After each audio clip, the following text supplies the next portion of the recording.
Welcome to Arjun art and craft. இன்னைக்கு நம்ம சேனல்ல மைசூர் போண்டா எப்படி இன்ஸ்டன்ட்டா ப்ரிப்பேர் பண்றது அப்படின்னு தான் பார்க்க போறோம். அரைக்க தேவையில்ல, ஊற வைக்க தேவையில்ல. டக்குன்னு குழந்தைங்க ஸ்கூல்ல இருந்து வர டைம்க்கு ஒரு 10 மினிட்ஸ்ல ப்ரிப்பேர் பண்ணி கொடுத்துடலாம். ஒரு மிக்சிங் பவுல்ல 35 ml தயிர் சேர்த்து, கட்டியான தயிர் சேர்த்து, கட்டிகள் எதுவும் இல்லாம பீட் பண்ணி எடுத்து வச்சுக்கோங்க. இப்ப இது கூட வாசனை எதுவும் இல்லாத எண்ணெய் 1 குழிக்கரண்டி அளவுக்கு சேர்த்துக்கிறேன். அப்படி இல்லைன்னா நீங்க பட்டரை உருக்கி கூட சேர்த்துக்கலாம்.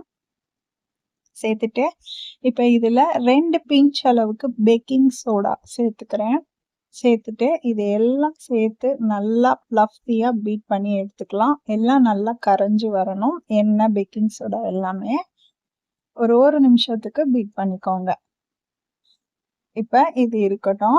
இப்ப இதுல 2 தூளா கட் பண்ண பச்சை மிளகா, ஒரு கொத்து கருவேப்பிலை சேர்த்து வச்சுக்கோங்க. இப்ப இதுல ஒரு 2 பிஞ்ச் அளவுக்கு சீரகம் சேர்த்துக்கலாம். இப்ப இதுல டெசிகேட்டட் கோகோனட் எடுத்து வச்சிருக்கேன். ஒரு 3 டேபிள் ஸ்பூன் அளவுக்கு. அப்படி இல்லைன்னா உங்ககிட்ட துருவின தேங்காய் இருந்தாலும் அதை சேர்த்துக்கலாம். இன்னைக்கு நான் டெசிகேட்டட் கோகோனட் சேர்த்து செஞ்சிருக்கேன். இப்ப இதுல 1 கப் அளவுக்கு மைதா சேர்த்திருக்கேன். தேவையான அளவு உப்பு சேர்த்துக்கோங்க.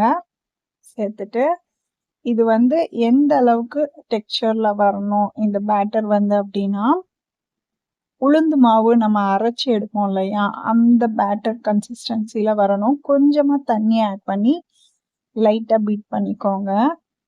இப்போ இதுல நான் ஒரே ஒரு இன்கிரீடியன்ட் சேர்க்க மறந்துட்டேன். தூளா கட் பண்ண இஞ்சி, அதையும் ஆட் பண்ணிக்கிறேன்.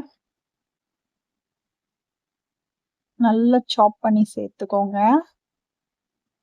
இப்ப இந்த பேட்டர் ரெடி ஆயிடுச்சா எப்படி கண்டுபிடிக்கணும்னா, நல்லா உளுந்து மாவு மாதிரி கைகள்ல ஒட்டாம லைட்டா தண்ணி தொட்டுட்டு தொட்டிங்க அப்படின்னா இந்த மாதிரி ஒட்டாம வரணும். ரொம்ப தண்ணியாவும் இருக்கக்கூடாது, ரொம்ப திக்காவும் இருக்கக்கூடாது. இப்போ ஒரு சின்ன கடாயில நீங்க எண்ணெய் சேர்த்து பண்ணுங்க. அப்பதான் எண்ணெய் கம்மியா செலவு பண்ண முடியும். பெரிய கடாயில ஊத்தி பண்றதா இருந்தா எண்ணெய் நிறைய போடுற மாதிரி இருக்கும். இப்ப நம்ம ரெடி பண்ண பேட்டர் இருக்கு இல்லையா, அதுல தண்ணியில கையை நனைச்சிட்டு இந்த மாதிரி குட்டி குட்டி போண்டாஸா போட்டுக்கலாம்.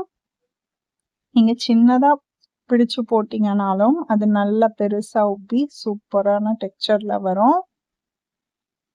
எண்ணெய் இல்லைன்னா கையில அப்ளை பண்ணிட்டு நீங்க எடுத்து போடுங்க.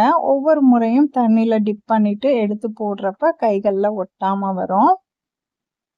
ஸ்டவ்வை மீடியம் ஃப்ளேம்ல வச்சுக்கோங்க. எண்ணெய் நல்லா காஞ்சதுக்கு அப்புறம் நல்ல ஒரு மீடியம் ஃப்ளேம்ல வச்சுட்டு நீங்க நல்லா ஃப்ரை பண்ணி எடுங்க. ஹை ஃப்ளேம்ல வச்சுட்டீங்க அப்படின்னா மேல நல்லா கிறிஸ்பியாவும் உள்ள நல்லா மாவு மாதிரி இருக்கிற மாதிரி இருக்கும். அதனால மீடியம் ஃப்ளேம்ல வச்சு நல்லா கோல்டன் ப்ரௌனிஷ் ஆகுற அளவுக்கு நீங்க ஃப்ரை பண்ணி எடுத்துக்கோங்க. திருப்பி விட்டு இந்த பக்கம் ஒரு 5 மினிட்ஸ், அந்த பக்கம் ஒரு 5 மினிட்ஸ் நல்லா திருப்பி விட்டு வேக விடலாம். அப்பதான் நல்ல கிறிஸ்பியாவும் உள்ள நல்ல ஸ்பாஞ்சியாவும் கிடைக்கும். சூப்பரா இருக்கும் மைசூர் போண்டா. இப்போ 2 பக்கமும் நல்லா வெந்துருச்சு. ஒரு பவுல்ல ட்ரான்ஸ்ஃபர் பண்ணிக்கலாம், இல்ல ஒரு பிளேட்ல ட்ரான்ஸ்ஃபர் பண்ணிக்கோங்க. எண்ணெய் நல்லா வடிய விட்டுட்டு ட்ரான்ஸ்ஃபர் பண்ணிக்கோங்க. இது எண்ணெய் குடிக்காது, இருந்தாலும் எண்ணெயை நல்லா வடிகட்டிட்டு நீங்க ஒரு டிஷ்யூ பேப்பர் வச்சு கூட வடிகட்டிட்டு ட்ரான்ஸ்ஃபர் பண்ணிக்கோங்க. இப்ப இது கூட தேங்காய் சட்னி வச்சு, இஞ்சி போட்டு தேங்காய் சட்னி வச்சு சாப்பிடலாம். மிச்சம் இருக்க பேட்டரையும் இதே மாதிரி நான் போட்டு எடுத்து பொரிச்சு எடுத்துக்க போறேன்.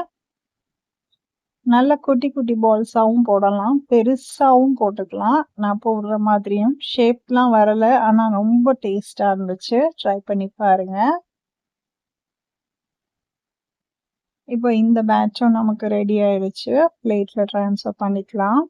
நல்லா எண்ணெயை வடிய விட்டுட்டு ட்ரான்ஸ்ஃபர் பண்ணிக்கோங்க. சுட சுட மைசூர் போண்டா கூட தேங்காய் சட்னி வச்சு சாப்பிடும்போது சூப்பர் டேஸ்டா இருக்கும்.